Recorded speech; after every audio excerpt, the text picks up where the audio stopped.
ಈ ಸಲ big boss season 12 winner ನಮ್ಮ ಗಿಲ್ಲಿ ನಟ ಆಗೋದಿಲ್ಲ. ಏನ್ ಅರ್ಹತೆ ಇದೆ ಗಿಲ್ಲಿ ನಟನಿಗೆ ಅಂತ ಹೇಳ್ತಾರೆ. ಗಿಲ್ಲಿ ನಟ ಇದೇನೋ ವಿನ್ನರ್ ಆಗ್ತಾನ, ಆಗೋಕ್ ಚಾನ್ಸೇ ಇಲ್ಲ ಗುರು ಅಂತ ಹೇಳ್ತಾರೆ. ಕರ್ನಾಟಕ ಜನಗಳಿಗೆ ಗೊತ್ತಾಗ್ಬೇಕು, ಇಡೀ ನಮ್ಮ ಸೋಷಿಯಲ್ ಮೀಡಿಯಾ ಪವರ್ ಬ್ಲಾಸ್ಟ್ ಮಾಡಿರುವಂತ ಹಾಗೆ ಕಲರ್ಸ್ ಕನ್ನಡ ನಂಬರ್ ಒನ್ ಸ್ಥಾನಕ್ಕೆ ಹೋಗುವಂತ ಚಾನ್ಸಸ್ ಮಾಡಿದ್ದೆ ನಮ್ಮ ಗಿಲ್ಲಿ.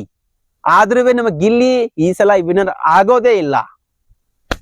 ಹೇಟರ್ಸ್, ಗಿಲ್ಲಿ ನಟರ್ ಹೇಟರ್ಸ್ ಈ ರೀತಿ ಮಾತಾಡೋರಿಗೆ ಗೊತ್ತಾಗ್ಬೇಕು ಅಂತ ಅಂದಾಗ ಇದಕ್ಕೆ ನೀವು ಕಮೆಂಟ್ ಮಾಡಿ ತಿಳಿಸ್ಬೇಕು ಗಿಲ್ಲಿ ನಟನ ಪವರ್ ಏನಿದೆ ಅಂತ. ಸೊ ನಿಮಗೇನಾದ್ರೂ ಗಿಲ್ಲಿ ನಟ ವಿನ್ನರ್ ಆಗ್ತಾರೆ ಅಂತ ಅಂದ್ರೆ ಡೆಫಿನೆಟ್ಲಿ ಗೈಸ್ ನೀವು ಕಮೆಂಟ್ ಮಾಡಿ ತಿಳಿಸ್ಬೇಕು. ನಿಮ್ಮ ಕಮೆಂಟ್ ಇಂದ ಅವರಿಗೆ ಇದು ಕೂಡ ಬರ್ಬಹುದು, ಅದು ಕೂಡ ಬರ್ಬಹುದು. ಹಂಗೆ ಮಾಡಿ, ಯಾಕಂದ್ರೆ ನಮ್ಗೆ ಗಿಲ್ಲಿ ನಟನ ಅಭಿಮಾನಿ ಬಳಗ ತುಂಬಾ ದೊಡ್ಡದಿದೆ ಕರ್ನಾಟಕದಲ್ಲಿ.